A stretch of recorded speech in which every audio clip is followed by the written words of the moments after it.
Warning: Superpower Review is intended for a mature viewing audience. This video may show images that are not suitable for kids under 13 years old. Viewer discretion is advised.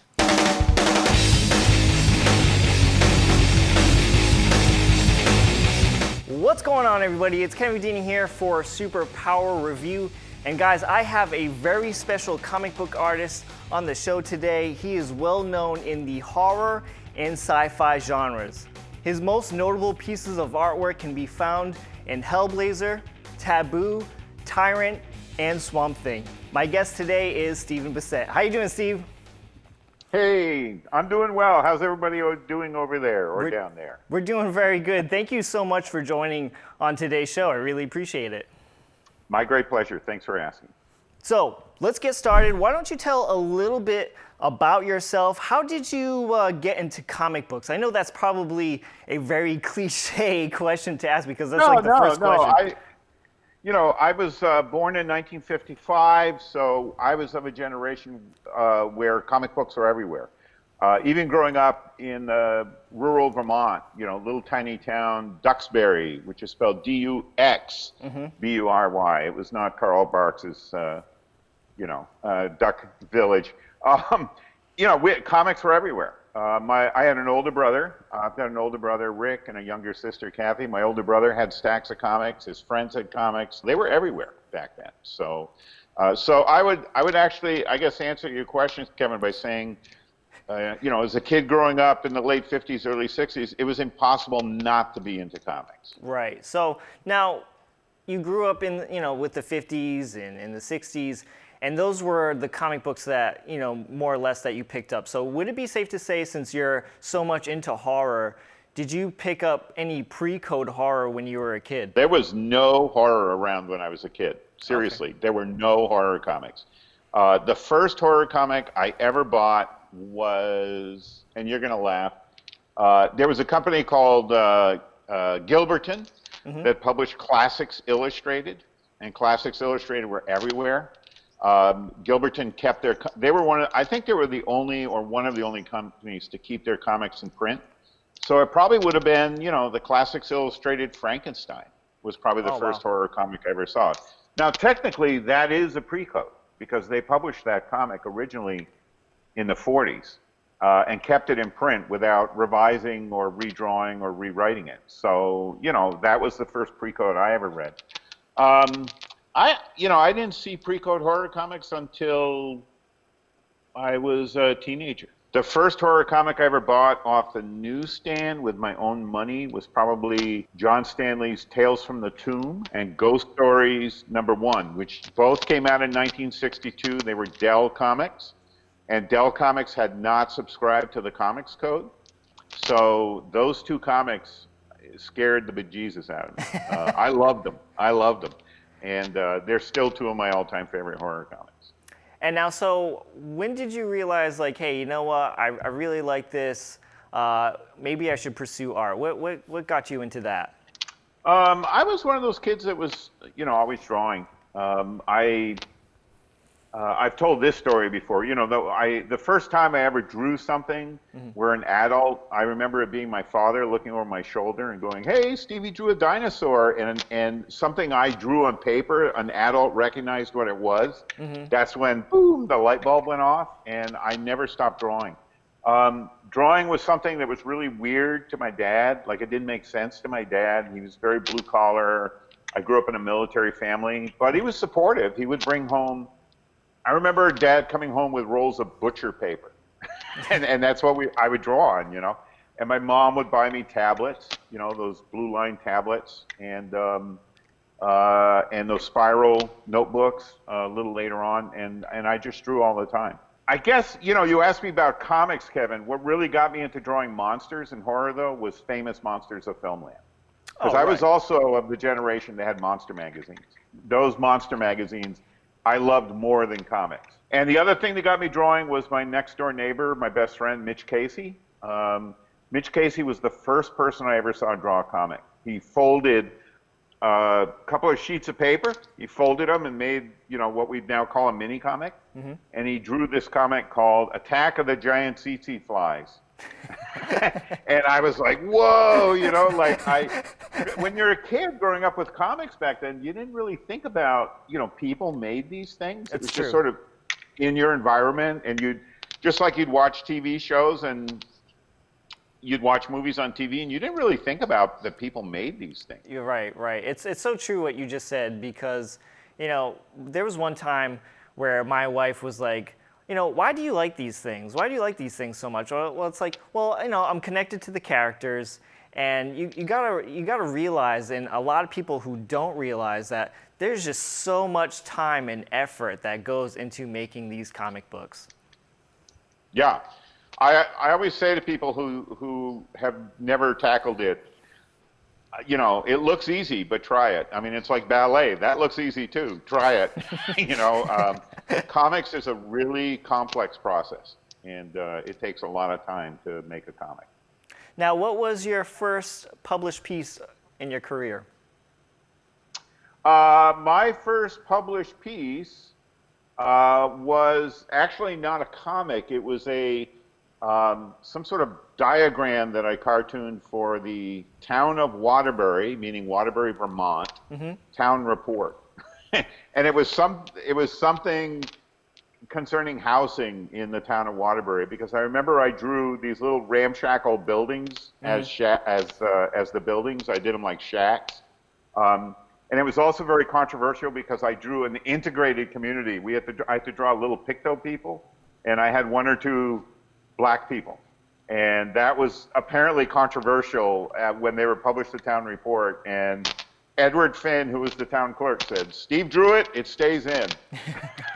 And, you know, that would have been probably when I was 15, you know, 1970, somewhere around then. And the first published comic work I ever did was when I was in college. I did a really bad comic strip for the Johnson State College campus newspaper. The newspaper was called The Basement Medicine, and I did a very short-lived comic strip called The Snake Women of Cahotes. Okay. And also, while I was at Johnson, a close friend of mine, Tim Varick, who you can find on Facebook. We're still good friends. Tim had seen my sketchbooks, and he said, "Hey, you should do a comic. I will pay for the print run." And back in 1976, $200, which is what Tim Varick put up, paid for 200 copies of a comic called Abyss, Abyss. And that was my first published comics work. Prior to that, you know, going back to when I was a kid, Mitch Casey and I would hand draw our own mini comics, and we would sell them to our friends for a nickel or a dime. But that wasn't published work. I wish I had one of those. You know, we sold them and they were gone. Yeah. But my first published comic work would have been Abyss in 1976. Now, if I'm not mistaken, that Abyss comic that you created, that was a piece of your portfolio that you used to get into the Kubert School, right?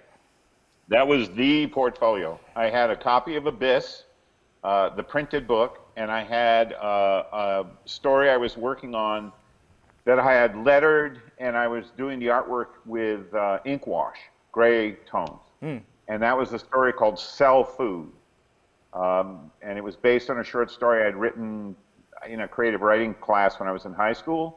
And later on, Rick Veitch and I did a finished version of Cell Food that was published in Dr. Wortham's Comics and Stories. But that Abyss comic was my portfolio, along with, I think, 3 pages of Cell Food. And Joe Kubert took a look at it and said, "You are exactly the student I'm looking for." That's awesome. And that's what got me in the door. Now, how was your experience at the Kubert School? I mean, I'm sure it's a whole lot different than what it is today, obviously. But you know, being the first generation graduating from the Kubert School, what was your experiences like there?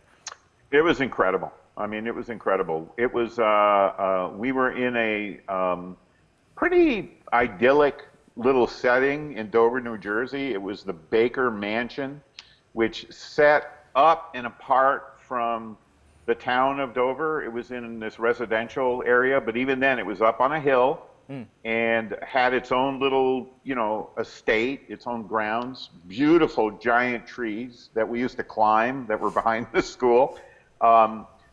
Squirrels running around. I mean, it was the opposite of, the rest of my New Jersey experience at that time. And it was amazing. There was probably, I think there were 21 of us in that first class. And if memory serves, 16 or 17 of us came back for the second year. It was a 2-year program at that time. Oh, okay. And because we were the first class ever there at the Baker Mansion, we benefited from the fact that Joe Kubert had moved his drawing studio from his home to the main floor of the Baker Mansion. Joe was right there. Oh, cool. So we actually had kind of a one-on-one access to Joe.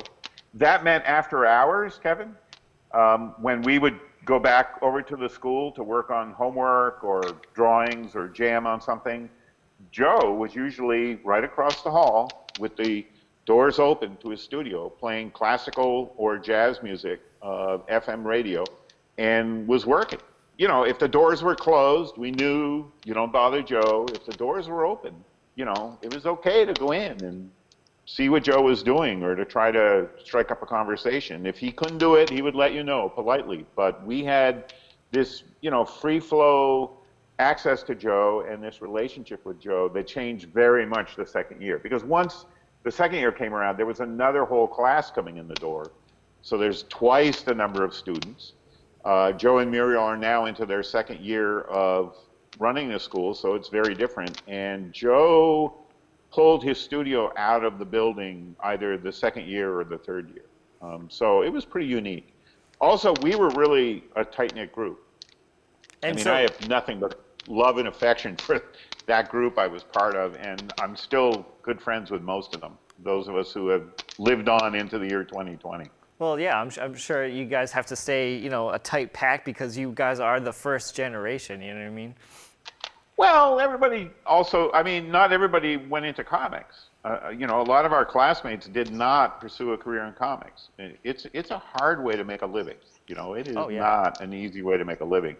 But anybody who tries anything, it's never easy. And not just the creative arts, not just if you're being a cartoonist, a musician, a sculptor, a poet, but if you're running a martial arts school, that's just as hard as trying to make a go of it. As a cartoonist, it's just as hard as if you're going to open a plumbing business or have your own electrician's outfit or whatever. It's all uphill. So did the Kubert School set you guys up, to go get a job at DC or get a job at Marvel? Well, we were entering the field. We graduated in the spring of 1978. So we were trying to enter the comic book field right in the wake of the DC implosion. Right. And if you or the people tuning into this podcast have never heard of the DC implosion, go look online. It was a fateful year where the entire publishing industry and comic books in particular went through this massive contraction. And so we were being groomed to enter. It was very much a trade school, right? It was a very different approach to teaching us a skill set than, for instance, that I was part of at the Center for Cartoon Studies over the last 15 years, where it's more of a life calling. And at the Center for Cartoon Studies, I've been working with a generation who's grown up with Persepolis and Mouse, and people are. Memoir is now a commercial genre of graphic novels. When we were looking to enter the field, it was still dominated by Marvel and DC superheroes. But the opportunities were few and far between because of that implosion of the comic book field. Both DC and Marvel suffered huge setbacks, and they were cutting, freelance opportunities and so on. And there we are, knocking on the door. Hey, look at our work. But we were tenacious. We had a very different mindset from later generations. We felt like a real tribal connection, and if one of us got our foot in the door, we opened up that door for our fellows to also get in there. And we didn't see each other as competitors. We saw this as a joint endeavor that we were all going to get in. And in fact, right after graduating from the Kubert School, one of the things that a lot of people coming out of college do is, it's hard to afford your own living space. Yeah. So we found a house where 4 of us could go in and share the rent. And it was Rick Veitch, John Toddleben, Tom Yates, and myself.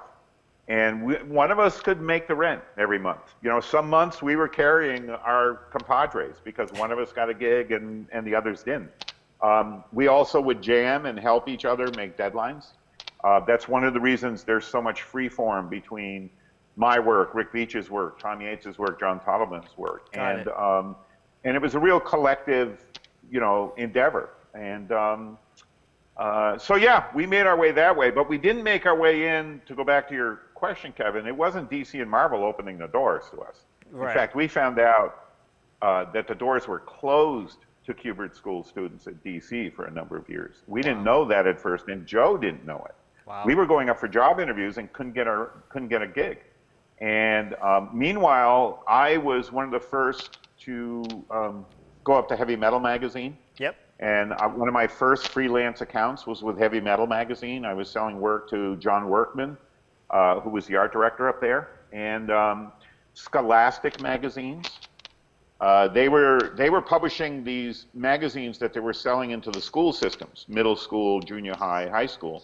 And they had magazines like Bananas, and they had a magazine called Weird Worlds that they published for about 2 years, which was essentially their Star Wars monster magazine. Okay. And I sold them work. I was doing stories for them. A lot of us got our first work published through Joe's work program.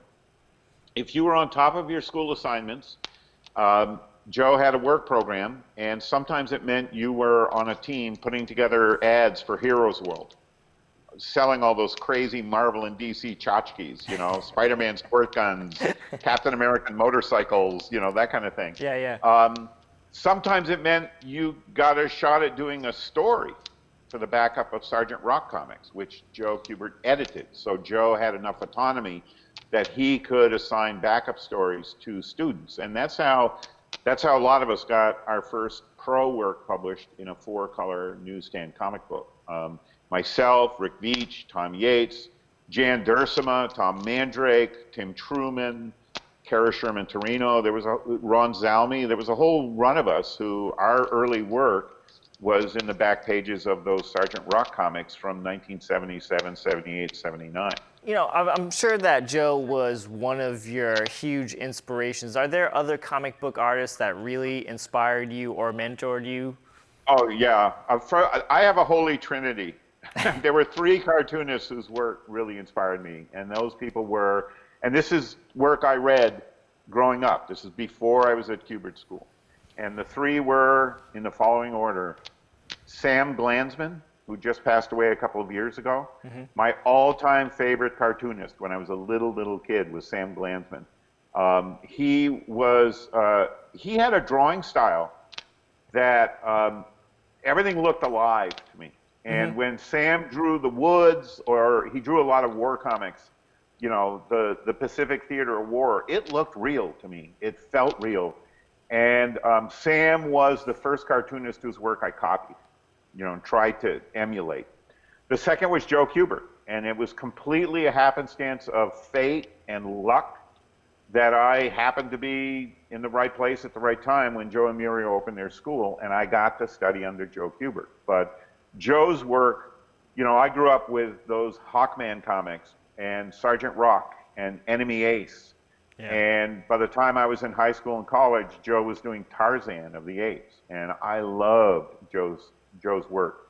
And the third cartoonist in my holy trinity is an underground cartoonist named Greg Irons. And in fact, it was a Greg Irons comic story that was written by Tom Veitch, who's Rick Veitch's oldest brother. Yep. They did a story in Skull number 6 that was called A Gothic Tale. And it was that story that made me want to pursue a career drawing comic books.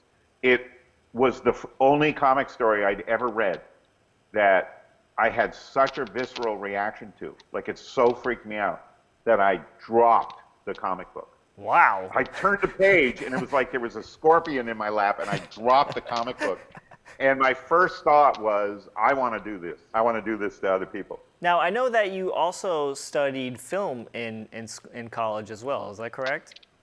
Yeah, I grew up, cinema films were as or more important to me than comics growing up. And because I grew up in a generation where there was no home video, right? Yeah. This is before home video hit at the end of the 70s, beginning of the 80s. When I saw a film, Kevin, I would memorize it. Like, I can remember every frame of a lot of movies. And that was because you never knew if you would ever see it again in your life. Right.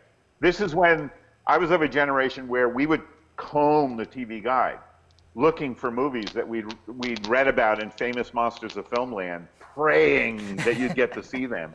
And you had no control over what you could or could not see. It was either on TV, or if it came to the theater, movies were not the way they became after Star Wars, after Jaws.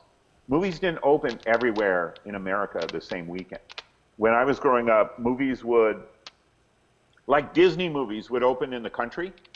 Like, we'd get them in Vermont sometimes before they opened in New York, because a lot of the audience for Disney movies were country bumpkins like us. True. So the movies would open and then roll out slowly across the country. And they didn't play for a week. They didn't play for 2 weeks. Movies would play for 3 days, and they were gone. That's it, they're out. That's it. And once I had my license in 1971, once I was 16 years old and I got my driver's license, I went to the movies all the time. I would go to the movies 3 and 4 times a week. And what was best was the drive-ins, because I could see 2 to 5 movies in a night at a drive-in, right? Double features, dusk to dawn shows, and I was a junkie. This was my addiction, was movies. So the reason I go on is, yeah, movies are really important to me. And by the time I met my classmates at the Joe Kubert School, I was like this, encyclopedia of movie storytelling. And a lot of the storytelling skills that I applied to my comics work then and now came from my love for cinema. They're not the same at all.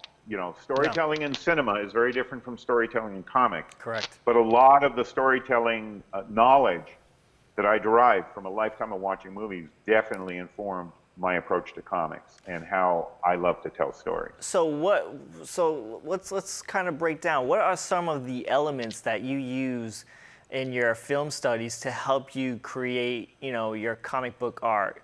Like, I can imagine like certain maybe lighting effects can help with your art. Yeah. Lighting I learned from Mario Bava's Italian horror films. Okay.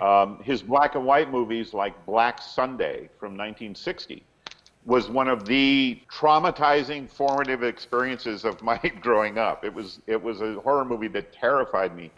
But Bava had a way of lighting that completely informed my approach to drawing. And then once I could see his color films, I didn't realize until I was actually working in technical theater, the 2 years I went to Johnson State College, by watching Mario Bava's films, I learned a theory of lighting for the stage that was taught at the college level. It's called the McCandless theory of stage lighting. I learned it from Bava. And it's a way of lighting where you use side lighting to make sure, like right now I've got a light over here, right? And that's a way of giving volume and shape to what you're looking at. Yeah. Bava also used color for emotion. Green light from one side, red light from the other side. Red light, denoting violence or a threat. Other filmmakers I learned from Sergio Leone. I grew up with the spaghetti westerns, and I got a sense of scope and scale and the human face as a landscape, which is how I draw my characters. Okay. That all was absorbed from the Sergio Leone westerns, like A Fistful of Dollars, For a Few Dollars More, The Good, the Bad, and the Ugly, Once Upon a Time in the West. Classics. And most of all, the films of Nicholas Roeg, who was also a favorite filmmaker for Alan Moore. Yep. If there's any Swamp Thing fans out there, When I got the script for the anatomy lesson, Saga of the Swamp Thing number 21, the first issue that John Tolliban, Alan Moore, myself, and Rick Veitch did together, when I got that script, it was the distillation of everything I loved about Nicholas Roeg's films in 22 pages of script. Alan totally got it and was able to translate it to the comic page. And this was something Rick Veitch and I had been talking about intensely since we first met back in the fall of '76. And we'd been trying to do it in our own work, but we didn't have the skills. And Alan Moore did. Now, I'm going to use this as a perfect segue because, of course, you talked about Swamp Thing.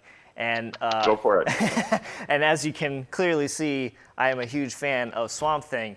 And I see you have House of Secrets. Is that your copy of House of Secrets? So that is a reprint of House of Secrets. I do have an actual copy. I decided not to break open the vault today. I have an actual I only asked because I have an actual copy that has cat claw marks in it because the cat, Sugar Ray, that we had at the time, jumped on my copy of House of Secrets number 92. Oh, no. No. Oh, and I could never afford a replacement copy, but you know, I have it. It adds to the creepiness. Yeah, and he didn't, Sugar Ray didn't completely destroy it, but there's cat claw marks on my cover of House of Secrets. Oh, I know, no. yeah. Anyway, that's not the question you have. But I like to hear funny stories like that. But that's actually a horror story. But how did you get into working with Alan Moore and Swamp Thing? Now, you already mentioned that you lived with John Tolliban. Did you help John Tolliban get the job?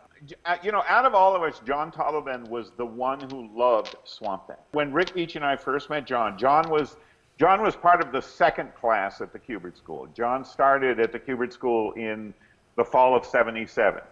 So, and there was a class hierarchy, like seniors looking down on freshmen.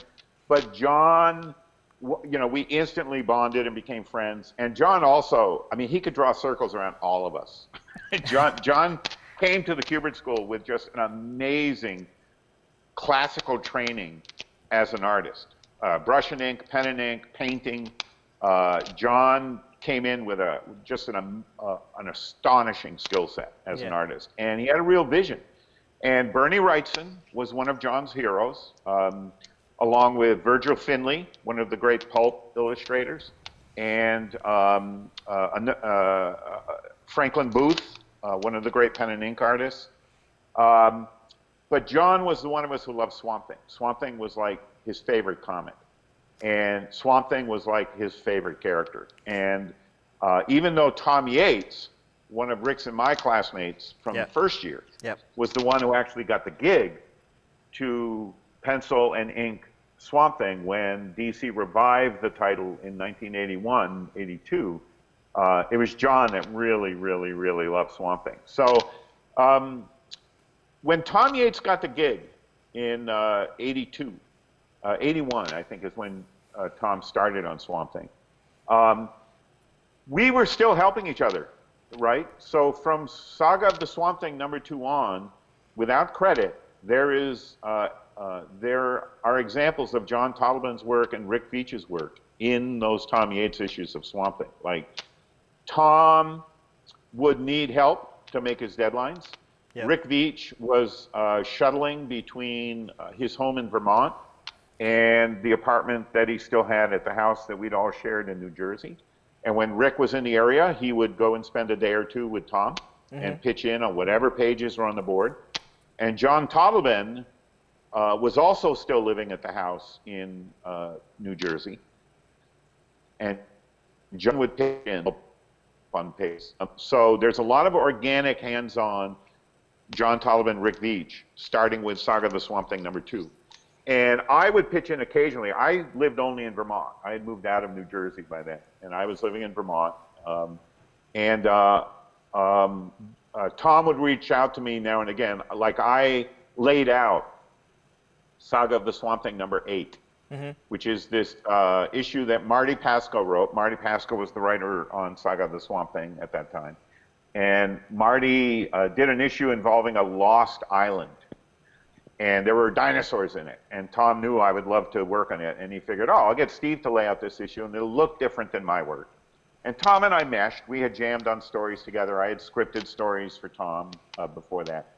And I laid out that issue, and Tom snuck my credit. It's upside down under the dinosaur's tail on the splash page. It says layouts, cool. SRB, in the fern and vegetation. That's cool. So by the time Alan came on the book, yeah. Alan started on Swamp Thing with issue 20. We had already been working on Swamp Thing for a long time, and John Tolibin and I got the gig. Tom Yates announced to us he was going to leave the book after issue 15, and our buddy Tim Truman, who had also gone to the Kubert School, was doing a lot of work with TSR, the Dungeons and Dragons company. And Tim Truman had a gig that he put together where a group of us all powwowed at a Holiday Inn hotel in New Jersey outside of Lake Hopatcong, where Tom Yates lived. And Tim Truman had us designing the toy line for TSR. They were going to do this line of highly detailed plastic action figures. And Tim put together a sweatshop, right? He rented, we had our rooms in the hotel, but he rented a separate suite, and that's where the drawing boards were. And during the daylight hours, we would work on these Dungeon and Dragon toys. And at night, after 5 o'clock, John Tolibin and I would go back to our room, and we worked on our audition pages for Swamp Thing. Oh, cool. And at the end of the week, we gave him to Tom Yates, and he brought him up to Len Wein at the DC offices. And I don't know who else we were up against. I've seen art samples over the years from Art Soydum, and I've seen art samples that Dave Gibbons had done. And I don't know if that was from earlier in the Swamp Thing run or we were up against it with them, but we got the gig. And John and I did samples two ways. We did some where I penciled and John inked, and we did some where John penciled and I inked. Oh, okay. And Len looked at our work and went, Steve's the better storyteller right now. Steve, you're the penciler. John, your inks are much better than Steve's. You're the inker. And that was the team that we were put together with. And to make a long story short, Marty Pasco was also writing for Saturday morning cartoons, Saturday morning animation, which was, as you can imagine, paid way better than comic books. And Marty and Len let us know that after issue 19, Marty was leaving the book as writer. And Len Wein called John and I, John Tolibin and I, and said, okay, you're going to be working with a new writer. Nobody's ever heard of him. His name is Alan Moore. And John and I went, are you kidding? We love Alan Moore's work, because we had been buying Warrior magazine, which was a British comic magazine. Yep. And we had been buying it from the first issue. In fact, we bought it from Heroes World, which was a chain of comic book stores in New Jersey that we had drawn those catalogs and the catalog ads for as part of our Kubert School work program. So John and I had been big fans of Marvel Man, and especially V for Vendetta, which were serialized in Warrior magazine. Yeah. And so we knew Alan's work, and Len was kind of disappointed, right? He was like, you guys have heard of him? And we're like, oh yeah. But Len was also happy that we were familiar with his work. And we kicked right off. I mean, before we'd ever gotten a chance to talk to Alan, we had already swapped these long letters to each other. We got Alan's address from Len, and lo and behold, we all wanted to do the same thing with Swamp Thing. That's awesome. And yeah, it was awesome. And we just we hit the floor running, as they say. So like, you know, I clearly love the team and what you guys did with Swamp Thing. It's, you know, a lot of people say that this is the best thing in comic books, and I have to agree. Saga of the Swamp Thing, you got your run on Saga of the Swamp Thing through Swamp Thing is one of the best things I've ever read in comic books. And I'm a die-hard Batman, Spider-Man fan, you know what I mean? I love those characters. And then once I started reading Len Wayne's and Bernie Wrightson's Swamp Thing. I gave it a try. I was like, I hear a lot of people like this, so I'll give this a try. So I bought a super beat up copy of issue number 9. I think it was like $1, but it was as good as toilet paper. It was absolutely thrashed. It probably looked like a House of Secrets number 92. There you go. So I read it and I absolutely loved it, and I was like, sure enough, I bought a beat up copy. Now I got to upgrade this copy so I can buy the rest of them so I can read them. And another person told me, he said, hey, do yourself a favor, just read 1 through 10 of Len Wein and Bernie Wrightson, and just go right to Alan Moore and Stephen Bissette, John Totlebin's Saga of the Swamp Thing. It's so much better. Just do that. I'm like, okay, cool. And when I read it, I was like, wow, this is absolutely amazing. And I looked at your artwork, and I thought it was just one of the coolest things I have ever seen. It's your artwork in Saga of the Swamp Thing. At certain times, it has a very psychedelic feel to it. Oh, we were definitely coming from psychedelia. I mean, I was in it because of Underground Comics. Right. Underground Comics are what made me want to work in the comic book field. Much as I love certain mainstream comics, Jack Kirby's Fourth World, Joe Kubert's work. There was a lot of psychedelia in informing our take on Swamp Thing. Now, so let's back in the day, okay.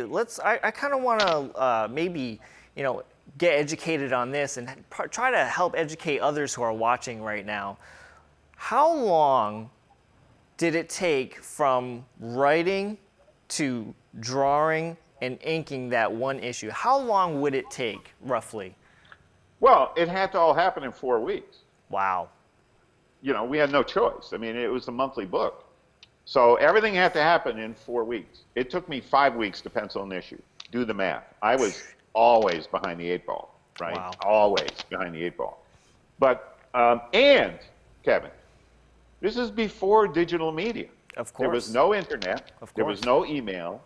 We were not doing comic book production on laptop computers. So all this physical work had to be Federal Expressed from Alan Moore in Northampton, England, All right. to New York City. It wasn't sent to me. It went to the editor. Len Wein was our editor when we started, and as of issue 25 of Saga of the Swamp Thing, Karen Berger was our editor. They were in New York City. They were in the Beast, 666 Rockefeller Plaza was the Warner Building at that time. Okay, and all the work would have to go to and from New York. So Alan Moore's scripts get expressed in to New York, New York. Editor reads it. Okay, it's approved. The editor sends the script to Wilmington, Vermont, where I was living. I get the script. Oh my God, this is incredible. Now, part of what I did is I would photocopy it and send it to John Totleben. Okay. And I would also make a photocopy for my friend Rick Veach. John Totlben's in Erie, Pennsylvania. So my job is to take the script and pencil the pages from Alan's script. As I pencil pages, I have to FedEx them back to New York City. To the editor. To the editor. And once the pencils are approved, they go to the letterer. John Costanza was our letterer. Okay? And I'll explain a little bit about that, but let me carry through this daisy chain. Yeah.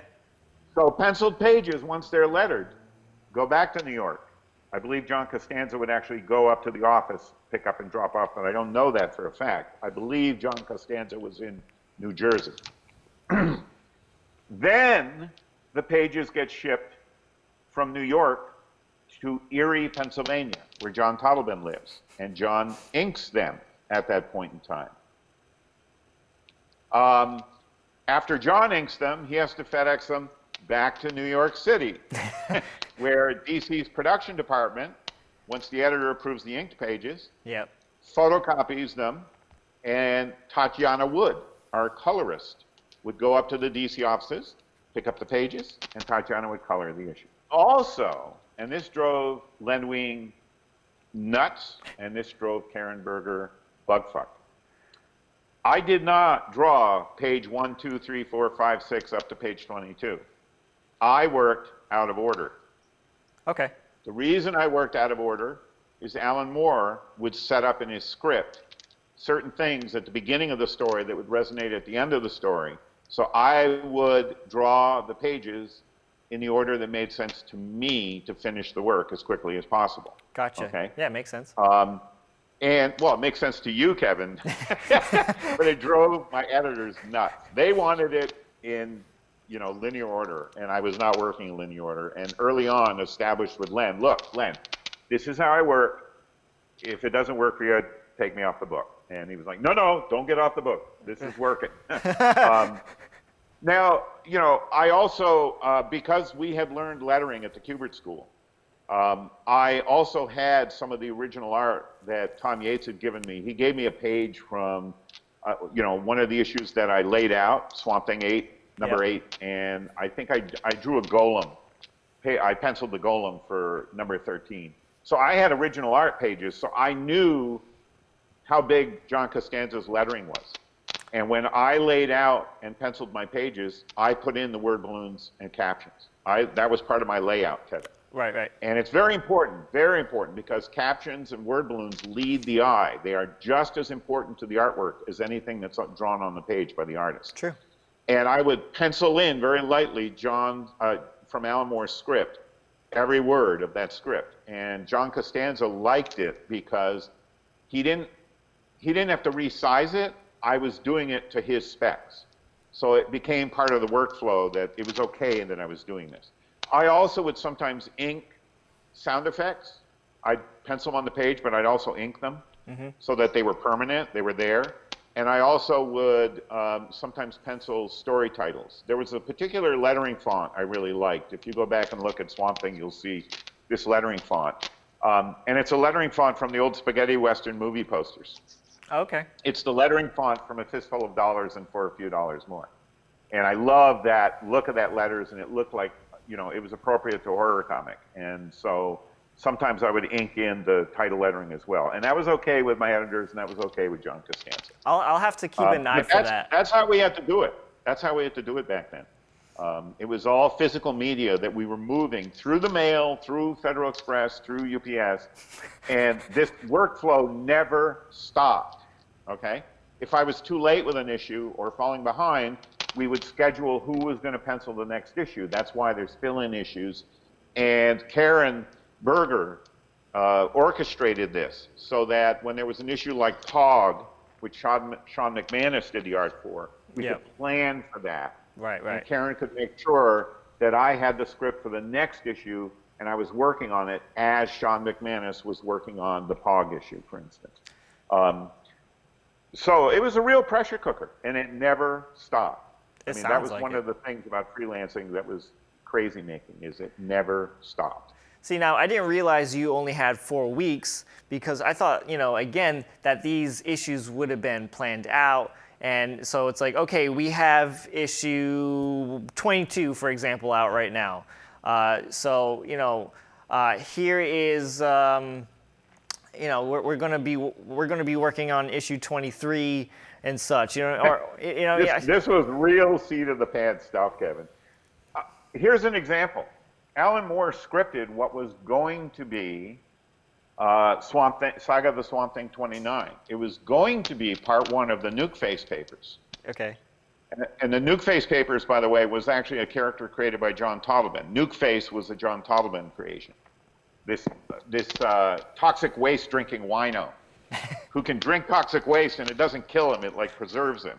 But of course, any drinking buddy he has is going to die a horrible death. That was John's idea.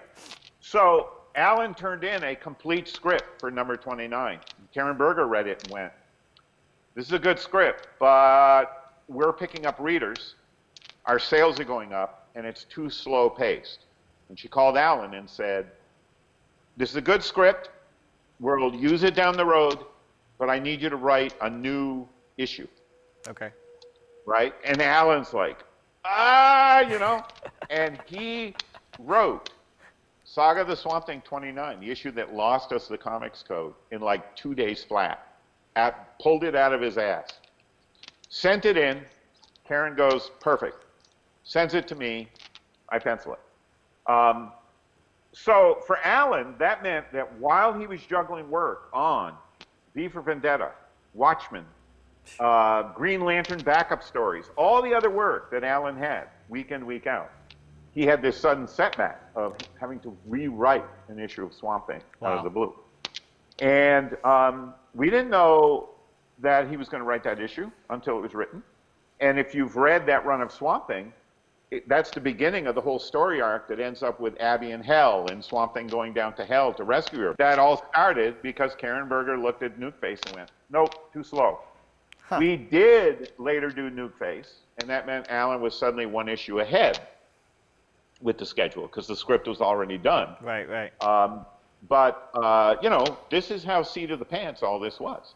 Wow. And this also meant that when that issue was done, pencils done, lettering done, John Taliban inks done, Tatiana Wood colors it done, Karen turns it in, the Comics Code Authority goes,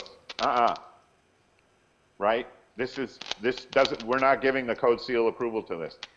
So in the middle of my penciling the annual Down Amongst the Dead Men, which is a double-sized issue that I had to do in 4 weeks, twice the page count. Yes, right. We suddenly get panic phone calls from Karen Berger, freaking out because the code has turned down Swamp Thing 29. But they didn't want to slow us down. It wasn't time to redraw the issue. So you just printed it. And Alan, John, and I also spoke on the phone, and we dug in our heels and went, nope, it stays the way it is. That's why DC put it out without the code. There was no time to change it. Right. And as a result, sales went up, and DC decided, let's stop submitting Swamp Thing to the code. And I think our last code issue was Saga of the Swamp Thing number 30. And that's when you guys started using the sophisticated suspense title, which I absolutely love. That's right. We didn't. DC started using it, yeah. right. And that was a weird time, Kevin, in comics. It was, you know, before your time. I mean, this was at a time when comic book publishers were having a lot of problems with how do we label our work. And worse than that, comic retailers were on the battle lines, right? Comic shops were getting busted for comics that had adult content in them, and they were afraid to put adults only on a comic. Adults only meant underground comics. Adults only meant porno. And that's why sophisticated suspense was sort of, it was a label that they hoped wasn't going to trigger a police arrest. but it was two words that indicated to its readership, okay, this is, you know, more grown up than the code approved comics that we published. It was such a weird time. I can't possibly communicate it to you. It sounds very weird. So, you know, with your whole run on Swamp Thing, this would be more of a real personal question. What is one of your favorite issues that you worked on Swamp Thing, and why?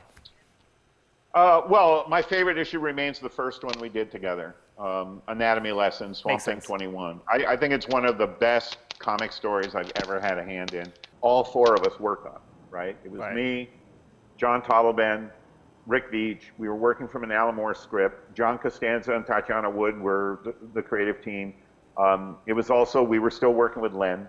Second to that would be the Demon run, the three issues with Jack Kirby's character, Etrigan the Demon. Yep. I love those 3 issues.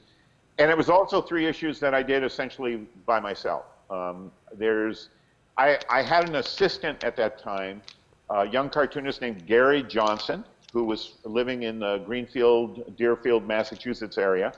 And Gary came up for a few days and helped me on the penciling. But I did those 3 issues, other than Gary doing some backgrounds and cars and stuff. I did those on my own.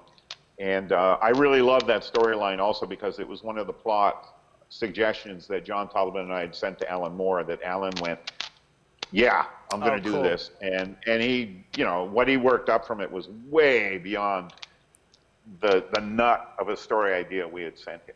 What would you consider your best piece of work and why?